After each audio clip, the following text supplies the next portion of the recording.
Assalamualaikum warahmatullahi wabarakatuh. Bismillahirrahmanirrahim.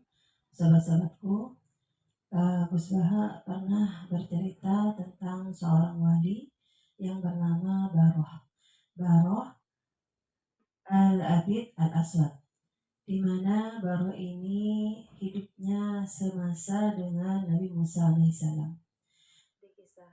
Dikisahkan di situ bahwa ketika itu uh, lagi musim kemarau yang sangat panjang.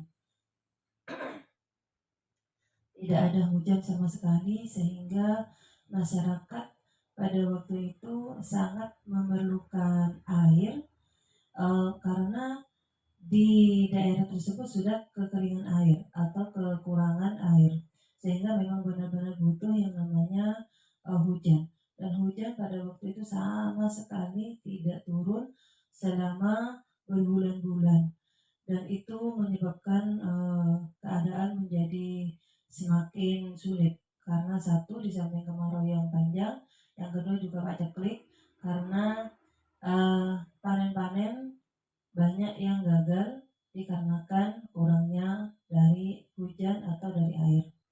Kemudian para masyarakat ini menghadap kepada Nabi Musa alaihissalam dan meminta agar Nabi Musa alaihissalam berdoa kepada Allah uh, agar diturunkan yang namanya hujan. Kemudian setelah mendengar permintaan dari masyarakat dari Bani Israel, maka Nabi Musa memerintahkan kepada kaumnya untuk melaksanakan yang namanya sholat istisqa atau sholat untuk minta hujan. Kemudian setelah berkumpul semua kaum dari Bani Israel, dilakukanlah yang namanya sholat istisqa atau sholat minta hujan.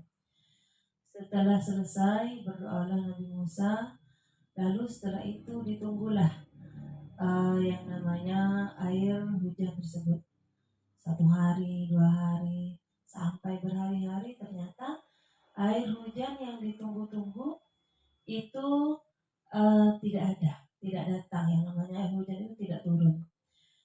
Lalu gelisahlah Nabi Musa alaihissalam. Kemudian masyarakat atau kaum Bani Israel pada waktu itu juga ikut gelisah. Kenapa? Karena ini sudah melaksanakan sholat istisqa, dan itu pun sholat istisqanya sudah dipimpin oleh seorang nabi yang katanya kalamullah, dan juga sudah berdoa bersama-sama, tetapi kenapa Allah masih belum menurunkan air hujan? Karena itu, sebab itu Nabi Musa bertanya kepada Allah, ya Allah, mengapa engkau masih belum menurunkan air hujan? Padahal kami sudah sholat istisqa, padahal kami sudah berdoa bersama-sama agar air hujan itu diturunkan, karena kami memang benar-benar saat ini membutuhkan air hujan untuk panen kami. Kemudian Allah berkata kepada Nabi Musa alaihissalam bahwa aku tidak mengabulkan doa karena ada salah satu di antara umatmu yang suka mengadu domba.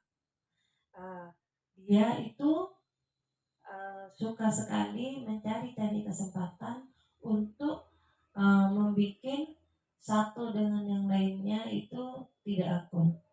Dia adalah orang yang senang sekali atau gemar sekali dan senang sekali apabila ada seseorang bisa dipengaruhi oleh dirinya sehingga orang lain itu bisa bertengkar, bisa tidak saling menyapa, bisa saling bermusuhan, bisa saling membenci.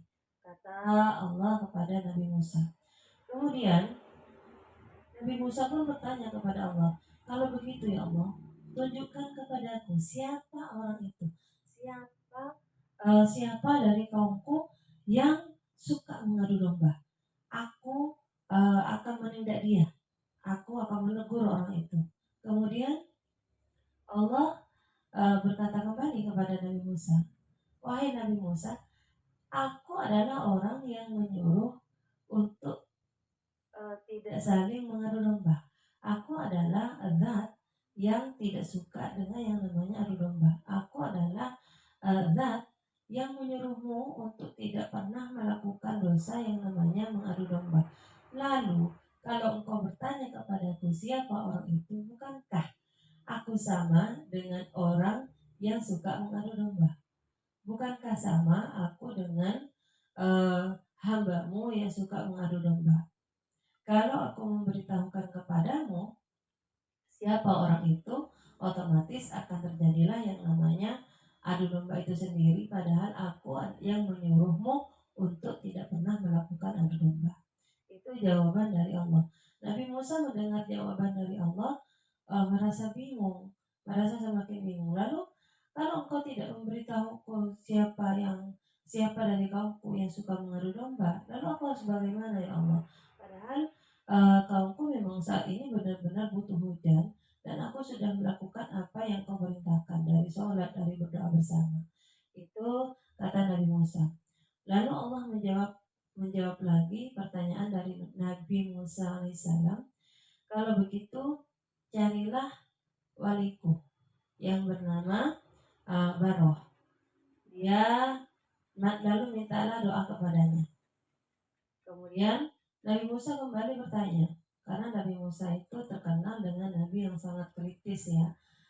Kita tahu Nabi Musa itu adalah Nabi yang pintar dan sangat kritis sekali. Karena itu beliau sehari sekali bercakap-cakap dengan Allah, berbincang-bincang dengan Allah, segera bertanya dan lain sebagainya gitu.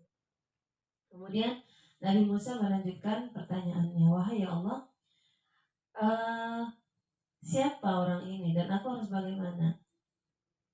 Aku kan tidak tahu, tidak pernah bertatap muka langsung dengan yang namanya dengan yang namanya Barno. Bagaimana aku bisa menemukan orang ini yang kau tunjukkan untuk aku mintai doa orang ini? Lalu Allah berkata, seorang nabi pasti akan mengenali walinya Allah. Kenapa? Karena walinya Allah tentu tidak akan pernah sama dengan orang biasa. Kemudian setelah mendengar jawaban dari Allah, Nabi Musa pun mengerti dan mencari yang namanya Baro ini. Setelah Nabi Musa bermusyafir melakukan perjalanan ke sana kemari, lalu bertemulah dengan seseorang yang dia itu punya aura yang berbeda dengan manusia lainnya. Karena wali itu, kalau orang yang tahu dengan wali, dia akan melihat cahaya kewalian di dalam diri orang tersebut. Dia akan melihat nur dari orang tersebut. Kemudian setelah bertemu dengan seseorang yang ditunjukkan ciri-cirinya oleh Allah, maka Nabi Musa pun menemui orang tersebut dan bertanya, apakah kamu baru?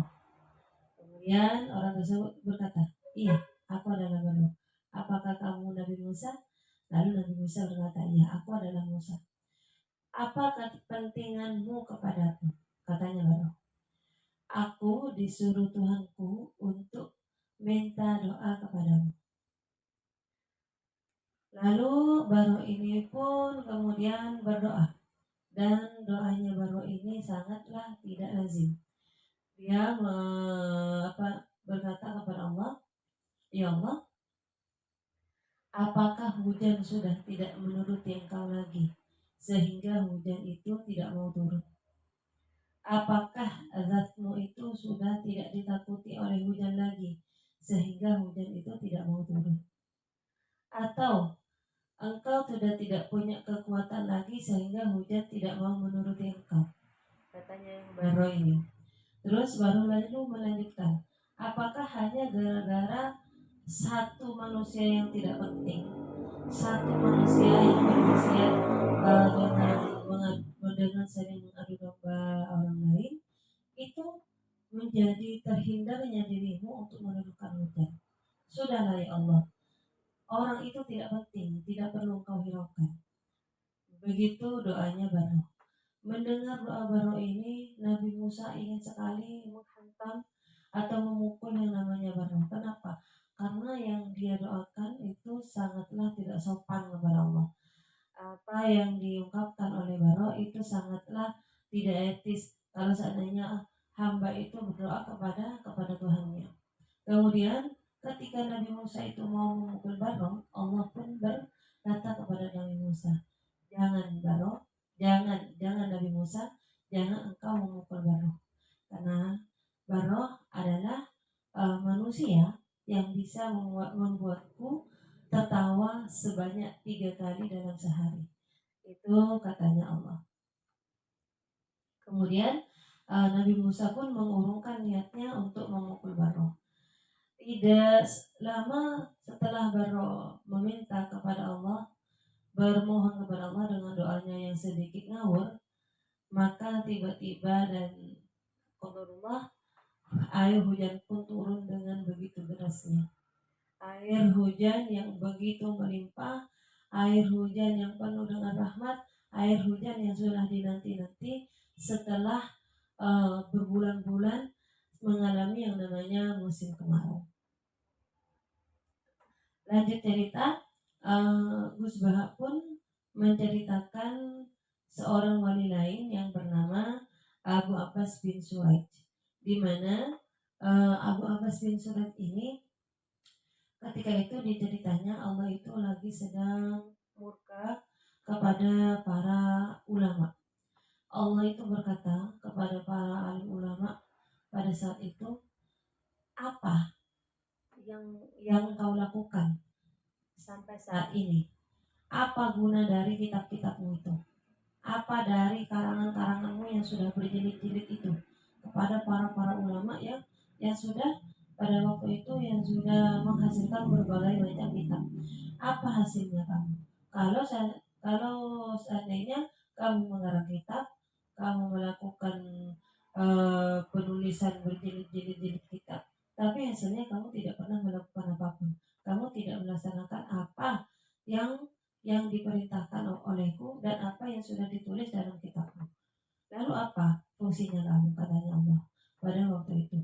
Lalu para alim ulama ini merasa sangat rendah sekali di mata Allah, karena selama ini para alim ulama ini sudah menuliskan berbagai macam kitab, sudah menuliskan berbagai macam hal-hal yang sudah berkenaan dengan agama, tetapi para alim ulama tidak mampu untuk melaksanakan apa yang sudah ditulisnya di dalam kitabnya itu sendiri, apa yang ditulis di dalam kitabnya itu sendiri.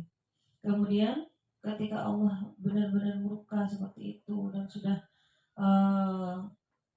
anggaplah bertanya tapi tidak ada yang menjawab satupun, karena satupun itu ulama itu merasa benar-benar merasa rendah di hadapannya Allah, merasa banyak dosa di hadapannya Allah, tidak mampu berkata-kata lagi dengan pertanyaan-pertanyaan Allah. Lalu Abu Abbas bin Suraij ini kemudian berkata kepada Allah, ya Allah, apa yang kami lakukan ketika kami menulis kitab, ketika kami mengarang kitab, tapi kami tidak mampu mengaplikasikannya, ketika kami tidak mampu untuk menerapkannya, biarkan saja ya Allah. Yang penting kami tidak ingkar kepada Engkau. Yang penting kami tidak musyrik kepada Engkau. Karena kami hanya manusia biasa yang hanya sebatas itu kemampuan kami. Karena itu janganlah Engkau marah kepada kami Allah. Jangan jadikan itu membuat Engkau murka kepada kami. Karena yang penting kami tidak pernah ingkar, tidak pernah musyrik, tidak pernah menduakan Engkau, katanya Abu Abbas bin Suraij. Mendengar pernyataan ini maka Allah pun berkata, nah ini jawaban yang aku tunggu-tunggu. Dari dua hal ini bisa kita tarik kesimpulan bahwa wali itu memang tidak bisa kita tiru seperti itu, karena sengawur-ngawurnya wali, setidak sopannya wali, Allah itu sudah tahu kualitas ibadah, kualitas amal dari seorang wali tersebut, sehingga Allah mencintai wali tersebut. Jadi jangan coba-coba kita mau meniru wali tersebut dengan tidak sopan kepada Allah, dengan tidak etis kepada Allah, karena kita tidak sama dengan walinya Allah. wali itu sengawur apapun dia, setidak rasionalnya dengan akal pikiran kita, Allah itu paling tahu kualitas, Allah paling tahu nilai atau value dari ibadah seorang wali tersebut yang tidak bisa kita tiru. Yang bisa kita tiru apa? Yang bisa kita tiru dari seorang wali adalah di mana di dalam diri wali itu tidak pernah ada rasa takut pada apapun, tidak pernah ada rasa khawatir kepada apapun, kecuali rasa takutnya, rasa khawatirnya hanya satu, yaitu kepada Allah. Sebagaimana ini tertuang di dalam Al-Quran,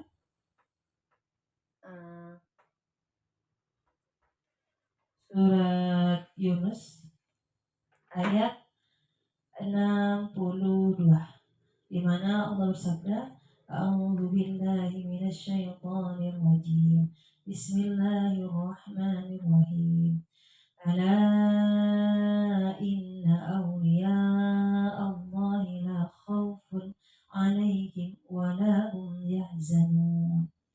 Yang artinya, ingatlah, wali-wali Allah itu tidak ada rasa takut pada mereka dan mereka pun tidak pernah bersedih hati. Jadi jangan tiru kengawurannya mereka, jangan tiru tidak sopannya mereka, jangan tiru tidak rasionalnya mereka, karena yang tahu nilai ibadah seseorang itu hanya Allah. Yang bisa kita tiru apa?